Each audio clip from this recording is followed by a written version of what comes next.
Periodontal researchers have been deeply engaged with modern cell biology, and cell biology has provided deep insights into the pathophysiology of periodontal disease. In the 1970s, periodontal researchers described osteoclast activating factor, now known as interleukin-1 beta, a key early discovery in the field of cytokine research. And now, the periodontal model is being actively used to investigate the regulatory and homeostatic functions of neutrophils.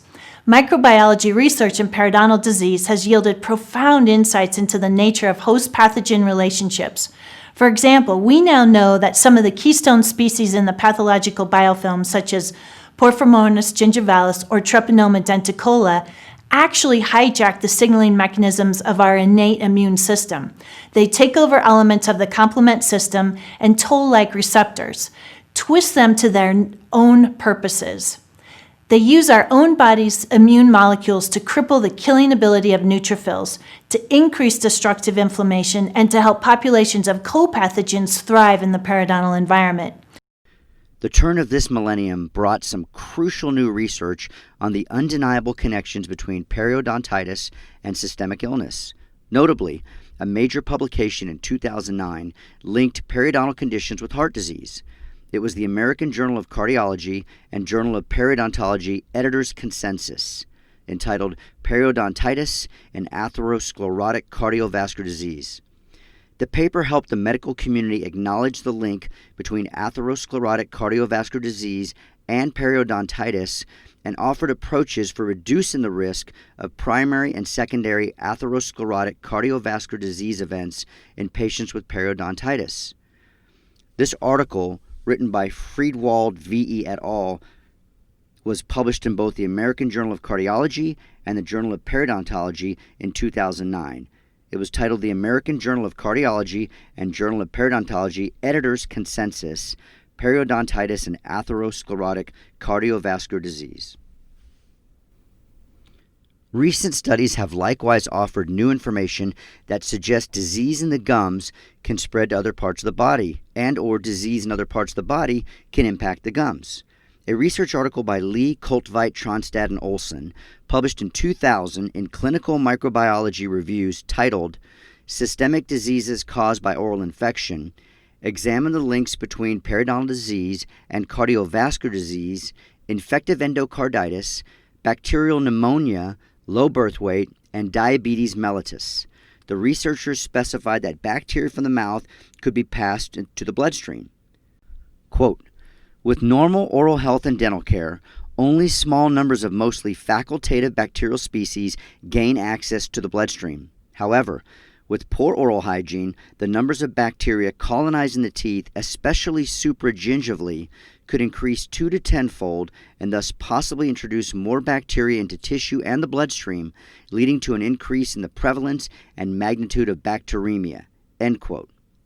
The source of this again is Lee, Koltveit, Tronstad, and Olson, Systemic Diseases Caused by Oral Infection, Clinical Microbiology Reviews 2000. Other researchers have explored the association between oral infection and illness as well.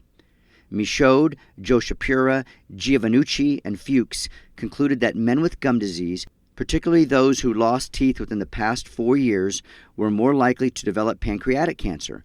The source for this is Michaud, Joshipura, Giovannucci, and Fuchs, a prospective study of periodontal disease and pancreatic cancer in the U.S. male health professionals.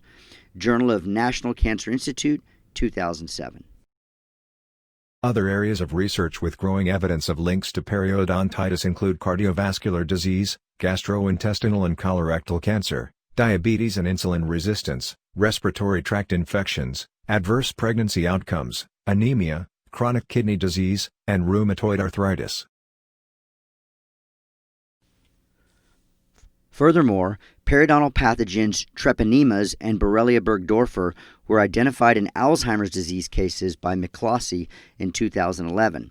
The source is McCloskey J., Alzheimer's disease, a neurospiroketosis, analysis of the evidence following Cook's and Hill's criteria, Journal of Neuroinflammation, 2011. However, the concept of pathogens playing a role in periodontal disease is far from new.